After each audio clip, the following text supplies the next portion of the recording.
ವೀಕ್ಷಕರಿಗೆಲ್ಲ ನಮಸ್ಕಾರ. ನಾನು ನಿಮ್ಮ ರಾಧಿಕಾ ಹೃಷಿಕೇಶ್. ನಿಮಗೆಲ್ಲ ಗೊತ್ತಿರೋ ಹಾಗೆ ನಾನು ಪ್ರೀತಿ ಇಲ್ಲದ ಮೇಲೆ ಮತ್ತು ಇತರ ಕಥೆಗಳು ಅನ್ನೋ ಪುಸ್ತಕ ಬರೆದಿದ್ದೇನೆ. ಇದನ್ನು HSRA ಪಬ್ಲಿಕೇಶನ್ ಅವರು ಲಗ್ಗೆರೆ ಅಜಯ್ ಕುಮಾರ್ ಅವರು ಪಬ್ಲಿಷ್ ಮಾಡಿದ್ದಾರೆ. ಪುಸ್ತಕದ ಬೆಲೆ ₹120. ಆಲ್ರೆಡಿ 16 ಕಥೆಗಳನ್ನು ನಾನು ಇಂಟ್ರೊಡಕ್ಷನ್ ಮಾಡಿಕೊಟ್ಟಿದ್ದೇನೆ. 17ನೇ ಕಥೆ ಪ್ರೇಮಾಯಣ ಅಂತ. ಇದು ಸಹಿತ ನನಗೆ ಇಂಟ್ಯೂಷನ್ ಆಗಿರೋವಂಥದ್ದು. ಇದರಲ್ಲಿ ಏನು ಅಂದರೆ ತುಂಬ ಹಿಂದೆ ನಾನು ಮೊದಲೇ ಹೇಳಿದಾಗ ಸಂಸ್ಕೃತ ಸ್ಟೂಡೆಂಟ್ ಆದ್ದರಿಂದ ಈ ಋಷಿಗಳು ಮುನಿಗಳು ಆಗಿನ ಕಾಲದಲ್ಲಿ ಹೆಂಗಿರೋರು ಜೊತೆಗೆ ನಾನು ಪದ್ಮಪುರಾಣ ವಿಷ್ಣು ಪುರಾಣ ಎಲ್ಲ ಓದಿದ್ದೆ.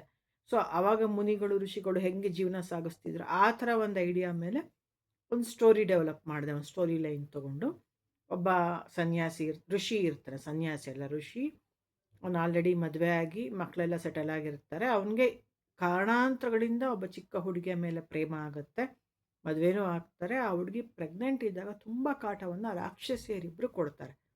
ಇದೇನಪ್ಪ ಈಗಿನ ಕಾಲದಲ್ಲಿ ಈ ಥರದ ಕತೆ ಬರೀತಾರೆ ಅಂದ್ಕೋಬೇಡಿ, ಜಸ್ಟ್ ಡಿಫ್ರೆಂಟ್ ಆಗಿರಲಿ ಅಂತ ಇದನ್ನು ಒಂದು ನಾವೆಲ್ ಮಾಡಬೇಕು ಅಂತಿದ್ದವಳು ಅದೇ ಕಾರಣಾಂತರಗಳಿಂದ ಸ್ಟೋರಿ ಮಾಡಿ ನಾನು ಇಲ್ಲಿ ಸೇರಿಸಿದ್ದೇನೆ. ಇಲ್ಲಿ ಪಾರ್ಟ್ 1 ಪಾರ್ಟ್ 2 ಅಂತೆಲ್ಲ ಕೊಡೋಕೆ ಹೋಗಿಲ್ಲ, ಒಂದೇ ಸಲ ದೊಡ್ಡದಾಗೆ ಕತೆನ ಬರೆದ್ಬಿಟ್ಟಿದ್ದೇನೆ. 2, 2, 4, 2, 6, 2, 8, 8, 9 ಪೇಜ್ಗಳು ಇದೆ. ಆ ರಾಕ್ಷಸಿಯರು ಈ ಹುಡುಗಿನ ಸಾಯಿಸ್ಬಿಟ್ಟು ಆ ಋಷಿಯನ್ನು ತಮ್ಮವನಾಗಿ ಮಾಡ್ಕೊಳ್ಳೋಕೆ ತುಂಬ ಟ್ರೈ ಮಾಡ್ತಾರೆ, ಆದರೆ ಆಗೋದಿಲ್ಲ.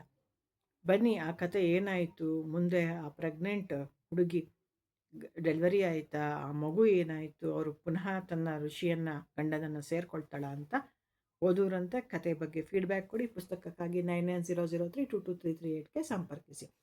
ನಿಮ್ಮಲ್ಲೂ ಈ ಥರ ಮೈಥಲಾಜಿಕಲ್ ಸ್ಟೋರೀಸ್ ಏನಿದ್ರೆ ನನಗೆ ಕೊಡಿ, ನಾನು ಡೆವಲಪ್ ಮಾಡಿ ಕಥೆಯನ್ನು ಬರೀತೇನೆ, ನಿಮಗೆ ನಾನು ಅದನ್ನು ತಲುಪಿಸ್ತೇನೆ.